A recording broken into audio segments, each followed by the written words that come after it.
तुला राशि वाले दोस्तों, कर्मफल दाता शनिदेव राशि परिवर्तन करने जा रहे हैं।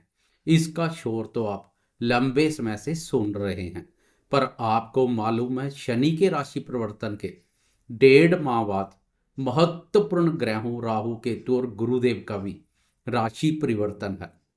गुरुदेव का राशि परिवर्तन आपके लिए गेम चेंजर का कार्य करेगा। भाग्य के बंद दरवाजे खोल देगा। सोया हुआ भाग्य जाग उठेगा। भाग्य की प्रबल शक्ति प्राप्त होगी। इसी बात पर एक लाइक तो बनता है। तो वहीं केतु लाभ भाव में प्रवेश कर आर्थिक स्थिति को मजबूती प्रदान कर विभिन्न प्रकार के लाभ प्रदान करेगा।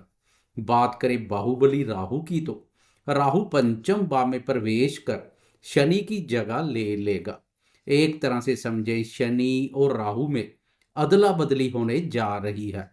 शनि पंचम भाव से छठे भाव में प्रवेश कर जाएगा, तो सदा वक्री अवस्था में संचार करने वाला राहु छठे भाव से निकलकर पंचम भाव में प्रवेश कर जाएगा। वीडियो में विस्तार से बात करेंगे शनि और राहु की यह अदला बदली क्या रंग दिखाएगी। इस अदला बदली से बदल पाएगी कहानी। वीडियो बहुत महत्वपूर्ण रहने वाली है। वीडियो के अंत तक बने रहें। नमस्कार दोस्तों, मैं एस्ट्रोलॉजर राजेश कालिया हार्दिक स्वागत करता हूं आपका अपने यूट्यूब चैनल अक्षित एस्ट्रो मास्टर में। मेरे तुला राशि वाले दोस्तों, कैसे हो दोस्तों? 29 मार्च से शत्रुओं से आपकी रक्षा करने की जिम्मेदारी कर्मफलदाता शनिदेव उठा लेंगे, क्योंकि इस दिन कर्मफलदाता शनिदेव राशि परिवर्तन कर छठे भाव में प्रवेश कर जाएंगे। 18 मई तक यह जिम्मेदारी बाहुबली राहु के पास भी रहेगी। 18 मई तक शनि और राहु दोनों अपनी जिम्मेदारी को बड़ी कुशलता से निभाते हुए दिखाई देंगे। इस अवधि में दोनों का शत्रु स्थान पर संचार आपका करेगा कल्याण, तो शत्रुओं का हो जाएगा काम तमाम। एक से भले दो ग्रह, दोनों ग्रहों का शत्रु स्थान पर संचार गिन गिन कर शत्रुओं का सफाया करेगा। प्रत्यक्ष शत्रु हो या गुप्त शत्रु, सबको जड़ से उखाड़ फेंकेगा। रोग और ऋण भी बहुत बड़े शत्रु हैं, इसलिए शत्रुओं के साथ साथ रोगों और ऋण का भी सफाया होगा। लंबे समय से चला आ रहा ऋण समाप्त हो जाएगा। ऋण मुक्त हो जाएंगे। कोर्ट कचहरी से संबंधित मामलों से गुजरे दोस्तों का पक्ष भी हावी रहेगा। विरोधियों पर हावी बने रहेंगे। लेकिन 18 मई तक छठे भाव पर राहु और शनि का युति योग ननिहाल पक्ष के संबंध में शुभ नहीं है। उनके सुख एवं सहयोग में कमी करने का कार्य करेगा। उनके यहाँ कोई अनहोनी हो सकती है या उनके साथ मतभेद देखने को मिल सकते हैं, इसलिए उनके साथ तालमेल में कोई कमी ना करें, तालमेल बनाए रखें। 14 मई को वह समय आ जाएगा जब गुरुदेव को भी राशि परिवर्तन कर आगे बढ़ना पड़ेगा तथा भाग्यभाव में प्रवेश कर जाएंगे। अब वह समय आ जाएगा जब आपके भाग्य की जिम्मेदारी गुरुदेव उठा लेंगे। गुरु से बेहतर यह जिम्मेदारी और कोई नहीं उठा सकता है। 14 मई के बाद आपकी तरफ बढ़ रही कोई भी चिंता परेशानी गुरुदेव के साथ टकराकर वापिस चले जाएगी, आपके पास नहीं पहुंच पाएगी। गुरुदेव अपनी जिम्मेदारी को बखूबी निभाते हुए दिखाई देंगे। गुरुदेव की कृपा से आपके अधिकांश कार्य भाग्य की प्रबलता से पूर्ण हो जाएं तो कोई बड़ी बात नहीं है। 18 मई को सदा वक्री अवस्था में संचार करने वाले राहु केतु भी राशि परिवर्तन कर एक एक भाव पीछे चले जाएंगे। यहाँ केतु लाभ भाव में प्रवेश कर जाएगा। इस भाव पर केतु के बेहतरीन परिणाम देखने को मिलते हैं। तो राहु पंचम भाव पर शनि की जगह ले लेगा। पहले बुद्धि स्थान पर शनि संचार कर रहा था, तो अब मायावी, षड्यंत्रकारी, चालाक, चतुर और शरारती राहु संचार करेगा। उधर छठे भाव पर राहु की जगह शनि संचार करेगा। छठे भाव पर जो राहु ना कर सका, अब वह शनि के न्याय की छड़ी करेगी।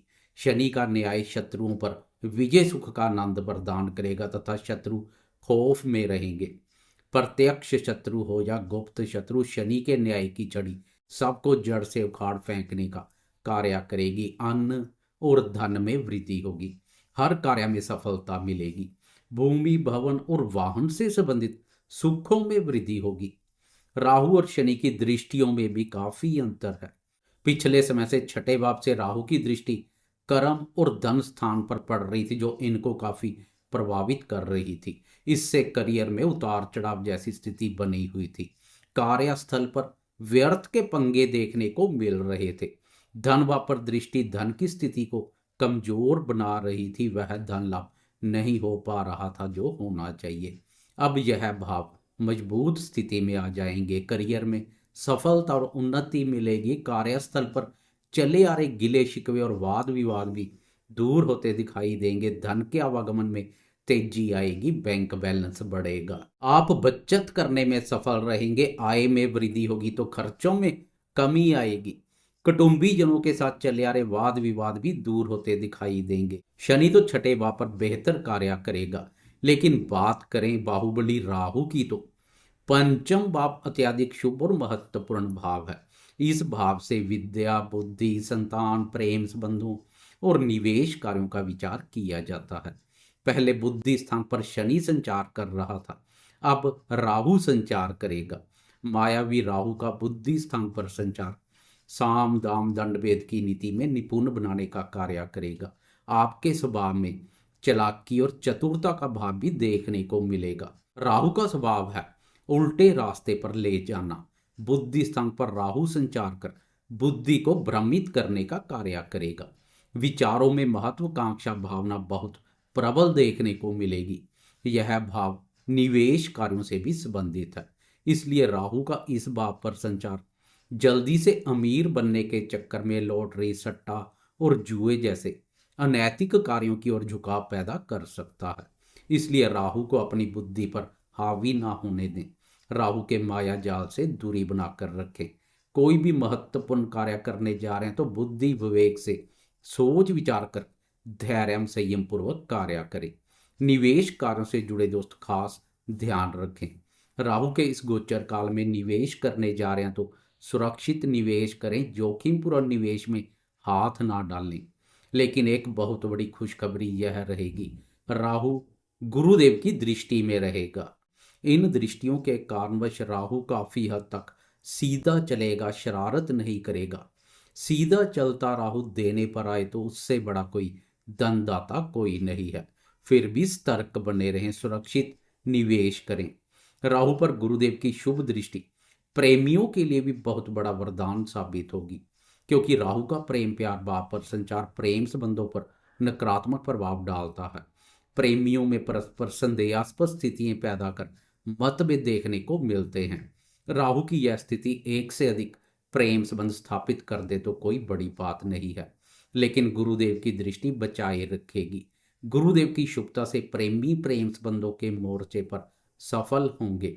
गुरुदेव की दृष्टि से प्रेम संबंधों में निस्वार्थ निष्ठा, ईमानदारी, वफादारी, पवित्रता और पारदर्शिता देखने को मिलेगी। एक दूसरे की भावनाओं और विचारों का आदर करेंगे। गुरुदेव की शुभता राहु के अशुभ फलों को दूर कर शुभता प्रदान करेगी। पंचम भाव का संबंध विद्या से भी है। पंचम भाव पर राहु के संचार से अक्सर विद्यार्थी शिक्षा के अलावा शरारतों और व्यर्थ के कार्यों में भी बुद्धि का अधिक उपयोग करते हुए दिखाई देते हैं। राहु की शरारत शिक्षा के प्रति रुचि और एकाग्रता में कमी करने का कार्य करती है। यहाँ भी विद्यार्थियों को गुरुदेव का आशीर्वाद बचाए रखेगा। राहु शिक्षा के प्रति रुचि और एकाग्रता में कमी करने का कार्य करेगा तो गुरुदेव की शुभता इस कमी की भरपाई करेगी। शिक्षा के प्रति रुचि और एकाग्रता बनी रहेगी। राहु का खास कोई अशुभ प्रभाव देखने को नहीं मिलेगा। फिर भी विद्यार्थी राहु के माया जाल से दूरी बनाकर रखें। गुरु तो अपना काम करेगा, लेकिन विद्यार्थी भी शिक्षा के प्रति रुचि और एकाग्रता में कोई कमी ना करे। राहु की अशुभता संतान क्षेत्र पर भी नकारात्मक प्रभाव डाल सकती है, लेकिन संतान कारक गुरुदेव की शुभता अमृत समान कार्य करेगी। राहु का खास कोई नकारात्मक प्रभाव देखने को नहीं मिलेगा। संतान के साथ तालमेल बना रहेगा, लेकिन कभी कभार कुछ मतभेद देखने को भी मिल सकते हैं। राहु की लाभ पर दृष्टि पड़ेगी। इस दृष्टि के फलस्वरूप आपकी एकाग्रता अपने आय से संबंधित लक्ष्यों पर बनी रहेगी। लक्ष्यों को हासिल करने के लिए आपको अपनी मेहनत के साथ साथ चालाकी और चतुरता का भी बहुत लाभ मिलेगा। कुल मिलाकर देखा जाए तो भाग्यवा पर संचार कर रहे गुरुदेव का आशीर्वाद राहु के अशुभ फलों को दूर कर शुभता प्रदान करेगा। इससे राहु सीधा चलेगा, खास कोई नकारात्मक प्रभाव देखने को नहीं मिलेगा। जाते जाते कमेंट बॉक्स में गुरुदेव की जय जयकार करते जाएं, साथ में लाइक शेयर कमेंट्स और सब्सक्राइब करना ना भूलें।